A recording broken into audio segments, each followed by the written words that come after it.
بعد ما درتها لهم اليوم وجبة الغداء قالوا لي غير عاوديها لنا كل يوم، بقيتيش ترطينا ابدا هاد الوصفة. خبز مفرمج ومورق لبنات، وش نقول لكم بنة عالمية، ما فيه لا بيض ما فيه لا دجاج، بواحد المقادير بسيطة، حشو جد اقتصادي. راح تعملي لهم احسن خبز مورق لوصفة الغداء ولا وصفة العشاء.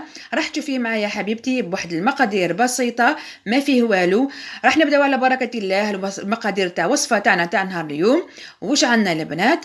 عندنا هكا نجيبو بسينة ولا اي حاجة غم كان تخدمي فيه. وش نحطو فيه حبيبتي؟ نحطو فيه 2 كيسان تاع الحليب يكونوا دافين بدرجة حرارة الغرفة. واش نزيدو معاهم؟ نزيدو معاهم بو تاع ياغورت ناتور، ولا عكش ما عندك كريمه طازجه، ولا عندك كاس حليب رايب، ولا كاس لبن، راهم كامل يوفيو بالوصفه تاعنا تاع نهار اليوم. المهم تكون حاجه هكا تشبه للياغورت. قلت لكم كريمه طازجه، يكون لبن ولا ياغورت ولا حليب يكون رايب. نخلطوا هذوما المقادير في بعضهم بالياغورت بالحليب هذاك الدافي، نخلطوهم مليح حتى يجانسوا. واش راح نضيف لهم البنات؟ راح نضيف لهم مغرف، نضيف لهم الزيت صح. الكاس اللي عبرنا به هذاك الحليب راح نزيدو نعبروا به الزيت. قلنا 2 كيسان تاع الحليب يكونوا دافيين، وبو تاع ياغورت ناتور، ومعاهم كاس تاع الحليب. هاد الكاس راح يعمل لكم كميه نقولوا لا باس بها.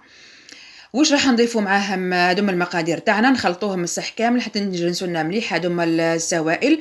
واش نضيفوا لهم؟ نضيفوا لهم مغرف ونص تاع خميره الخبز، مغرف ونص. لكن عندك البارد الحال نقولوا في الكوزينه تاعك حبيبتي، ديري 2 مغارف تاع خميره باش يطلع لك مليح هذاك الخبز تاعك. واش نضيفوا لهم؟ نضيفوا لهم مغرفه كبيره تاع السكر. نزيدو نعاودو نخلطو مليح حتى نتجنس لنا ديك الخميره والسكر وتتفاعل لنا مليح مع داك الحليب مادامو دافي. وتذوب لنا داك السكر مليح والخميره. نخلطو مليح مليح بالفوي كما راكم تشوفوا البنات بالطريقه هذه. وقبل ما نكمل معاكم الوصفه، لكن وصلتي لهنا حبيبتي ما زلتي ما اشتركتيش في القناه، نقول لك اشتركي وفعلي لي داك الجرس باش يوصلك من عندي كل جديد ان شاء الله يا رب العالمين. دوكا بعد ما خلطناهم مليح البنات بالفوي وتجانست لي ديك المقادير تاعي كامل، واش عندنا؟ نضيفوا الفرينه ونلموا العجينه تاعنا. هذا مكان البنات، قلت لكم مقادير بسيطه. شوفوا احسن خبز مورق، احسن خبز راح تعمليه ترفقيه نقولوا مع الشوربه، مع لا سوب، مع وجبه الغداء او العشاء، ولا تعمليه او طونك غوبا وحده يعني للولاد. نعرفوا باللي اولادنا كامل يحبوا غير هادوما هكا لي ساندويتش ولا دوم الخبز المحشي. وهنا بلا ما ننساو صح البنات نص مغرفه كبيره تاع الملح. راح تجيك سوا بالمقادير هذه. ديري نص مغرفه كبيره حبيبتي، راح تجيك نقولوا قد في الملح. نزيدو نعاود نخلط كامل مع بعضهم. هنا راني استعملت غير بالفويبك في الاول باسكو مادام الخليط تاعي مادام مجاري، ومن بعد كي نبدا تشوفوا بدا يعقد لي الخليط، نولي نحط يدي ونلم بالفرينه. هذا مكان البنات، وصفة سهلة بسيطة، مقاديرها حتى هي بسيطة. راح نزيد نعملها معاكم بواحد الحشو اقتصادي، ما فيها لا بيض ما فيها لا لحوم لا دجاج لا والو.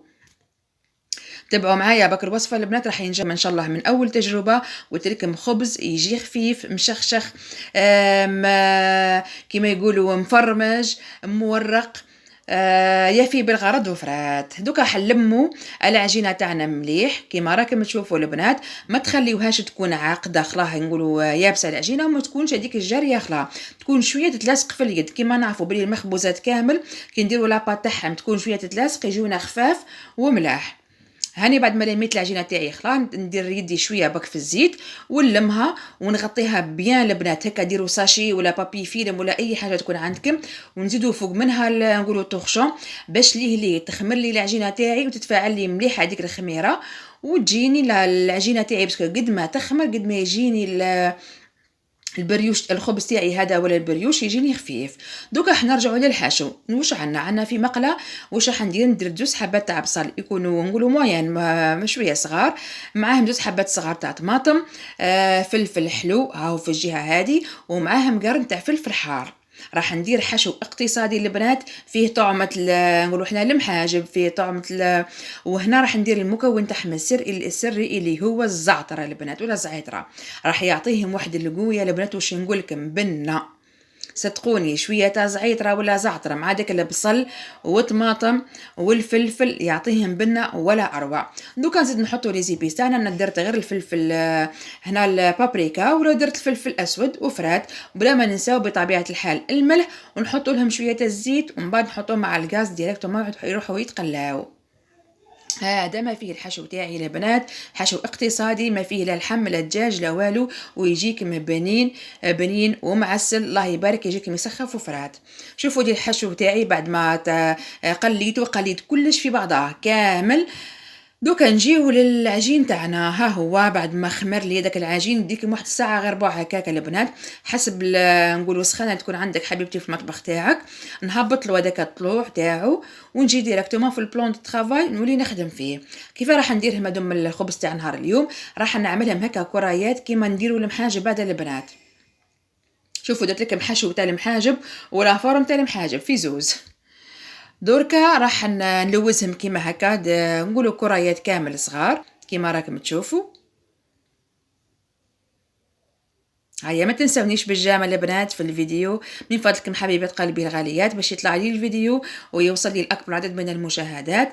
شوفوا كون ما تعملوش لي جامل البنات وما تحطوش حتى نقولوا حتى كومنتير، راهو الفيديو ما يروحش نقولوا في صندوق البحث، ويولي ما يقولوا ما يقراهش خلاه اليوتيوب، ما يكون تكون ما عنديش خلاه المشاهدات البنات. لازم تعملوا لي هذاك الجام، خلوا لي ولو بصمه صغيره وفرات. داكور البنات. دركا واش نجيو كيفاه نفصونيو هذاك هدايا البريوش تاعنا.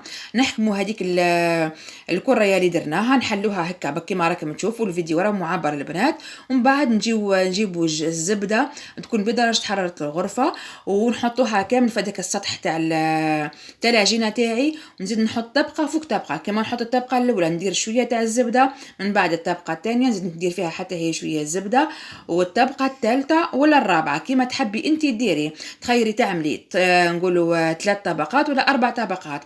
انا هنا في الاول درت 4 طبقات في هذه بعد الاولى، من بعد كي درت الحساب تاع هذوما لي بولات تاعي وجاتني اني نقسمهم على 3 طبقات خير باش يخرج لي نقولوا 6 بريوشات كبار، 6 خبيزات كيما راكم تشوفوا البنات. راهو الفيديو معبر عن نفسه.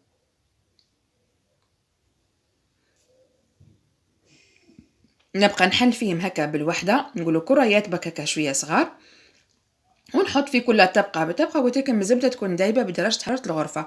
هاي نعدل لكم الاولى هذه درت فيها 4، بصح من بعد وليت بدلت نحيت درتهم في كل واحده درت فيها 3 وفرات باش درت لي 6. راح يجيك مكميه معتبره البنات. شوفوا ويقنع، ترفقوه قلت لكم مع سلطه وحده بركا ديجا يفي بالغرض. باغ عملتي بلا يكون خفيف حتى هو تزيديه، عملتيه شريبه حتى هو ترفقي به الشوربه تاعك، عملتي لا سوب ترفقي به لا سوب. وها هما قلت لكم دارت لي 6. وغادي نعطيكم رحنا بصبعي بلي درت 3 طبقات في كل واحده. دركا نجيو ديجا حنا نخدموا فيه هو قاعد ديجا يطلع بعد البنات. دركا نجيو كيفاه حنفصونيو هذا البريوش، نحلوها كامل على شكل دائري بالحلال. كيما راكم تشوفوا.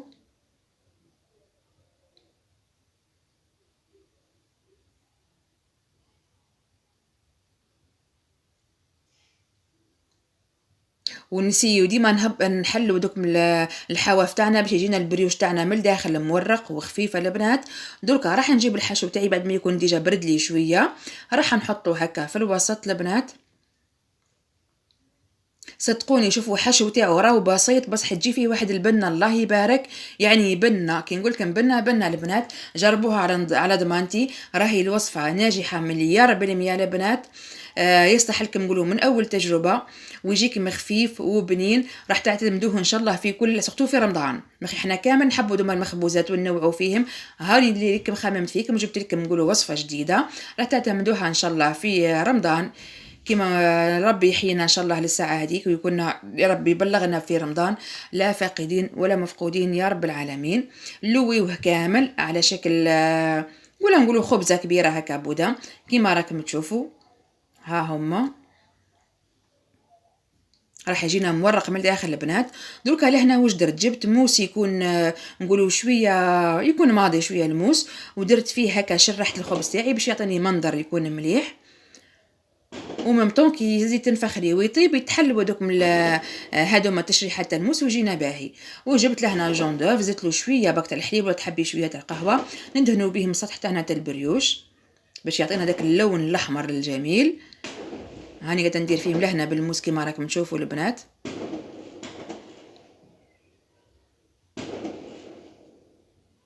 قادرين تخليوه ما مكاكا سامبل، خليوه نورمال. اها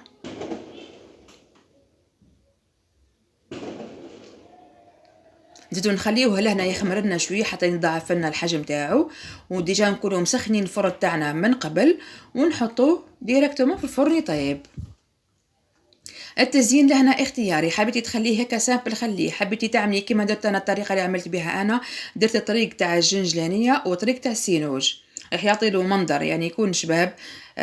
حبيتي تعمليه كامل بالسينوج، حبيتي تعملي فيه نقولوا الزرع تسمى حبه حلاوه ولا زريعه الكتان، هذا كامل تاني يجي مليح في البريوش.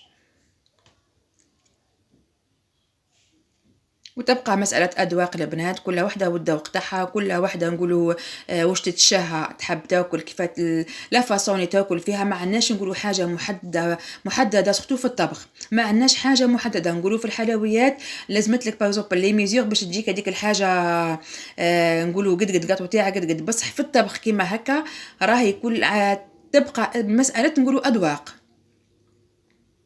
درت خيرت كيما هكا، درت طريق بطريق. شوفوا مدلو ديجا منظر مليح.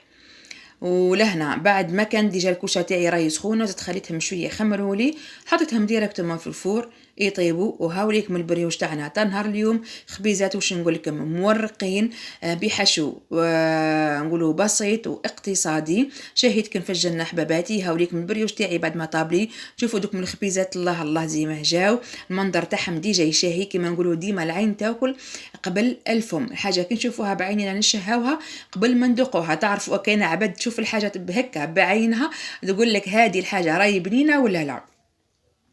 وهذا البنات صدقوني كي نقول لكم البنه على ضمانتي، شوفوا بالحشو هذا بعد وبالطريقه هذه راح تعملي احسن واروع خبيزات تعمليهم نقولوا لاولادك، تفرحي بهم وليداتك ان شاء الله، وتعتمديهم ان شاء الله في كل مناسباتك. وهاوليكم البريوش تاعنا تنهار اليوم ولا الخبيزات تاعنا هذوما المورقين. نتمنى تكون الوصفه تاع اليوم عجبتكم البنات ونالت استحسانكم، ان شاء الله تجربوها. ما تنسونيش باللايك والكومنتار، والى الملتقى ان شاء الله يا رب العالمين.